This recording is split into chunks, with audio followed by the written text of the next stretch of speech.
Farnaz Fصيحي has covered Iran for 3 decades. Now, for this article, she interviewed 23 people in Iran. That includes senior officials, members of the Revolutionary Guards, and individuals with ties to both Ali and Mujtaba Khamenei.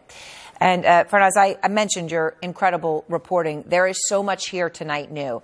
Mujtaba Khamenei running the country in some sense, as you describe it. Let's just start, though, with the state, his state. His injuries, you report, are disfiguring.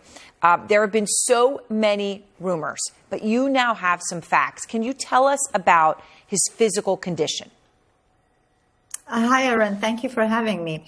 Mujtaba Khamenei was gravely injured in the airstrikes on February 28th that started the war and killed his father, Ayatollah Ali Khamenei.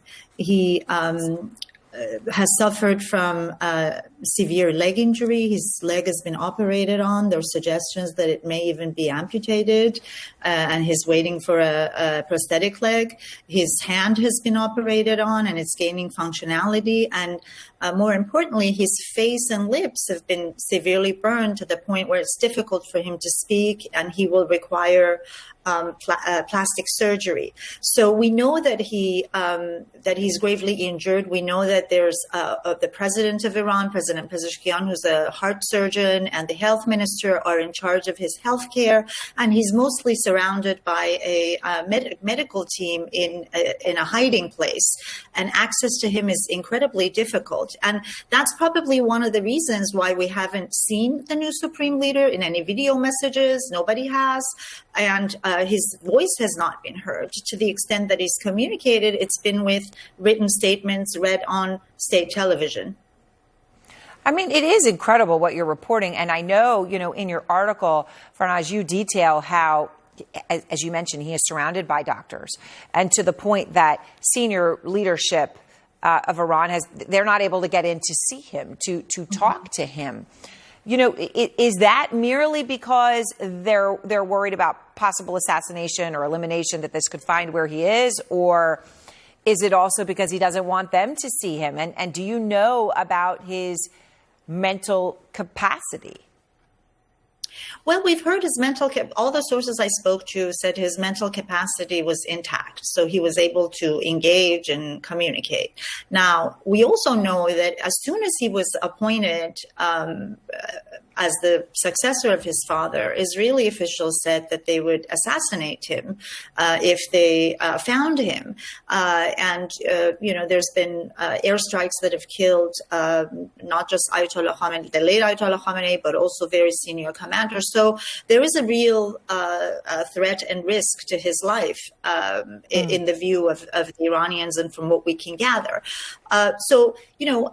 Part of the reason why there's no access to him is because I heard from sources that Iranians are worried that if officials try to visit him, their movement might be traced to him, because we know that also the movement of senior officials has been sort of monitored. So that's one of the reasons. And I think you also mentioned his physical condition, right? He probably doesn't want many people to see him in this vulnerable and weak physical condition, and wants to recover. Right.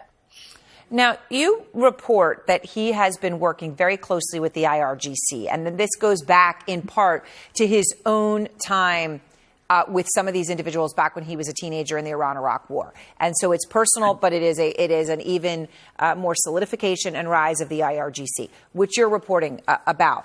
But on this issue of what sort of control he has, how is he even communicating with them, given that you're reporting they can't go and visit him? How is the communication happening?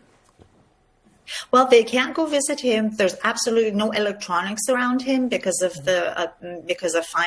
possible tracing him through electronics. So there's no telephone, there's no email, no video.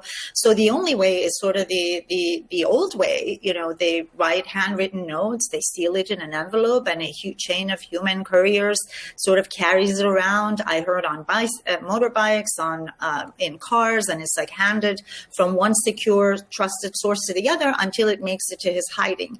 And then it snakes back out. His replies snake back out the same way. So this is not a system where you can communicate every day or in real time, right? So one of the one of the reasons that he's delegated so much power in decision-making to the Revolutionary Guards is the circumstances of his injuries and his hideout. But as you pointed out, because he trusts and has very deep ties with the commanders who are in charge, right? So decision-making under, sorry, go ahead. No. Go ahead, finish your sentence. Yeah, decision-making under the father used to be really the veto of one man. Ayatollah Khamenei, the father, would say yes or no. It was his will, and he had the final say. We're seeing a very different decision-making system now in the current new era, right? We're seeing more a collaborative system where the generals are in charge, where they're calling the shots, and they're deciding what key decisions about how far Iran's going to escalate the war, about closing the Strait of Hormuz, about accepting a ceasefire, and most importantly, diplomacy with the United States. These are all decisions that the generals are making. We haven't really seen any disarray at the top, although differences of opinions may have, are there, of course, but it appears that the decision-making is cohesive and it's in the hands of the Revolutionary Guards. Yeah, and obviously very significant because the Revolutionary Guard is obviously not who has been leading the negotiations, right? That has been Kalibov, Speaker of Parliament, and others. So very significant what you're reporting here.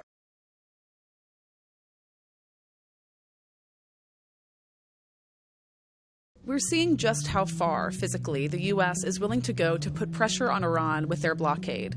In the last week, U.S. forces have boarded vessels in the Arabian Sea and nearly 2,000 miles away from the Persian Gulf in the Indian Ocean.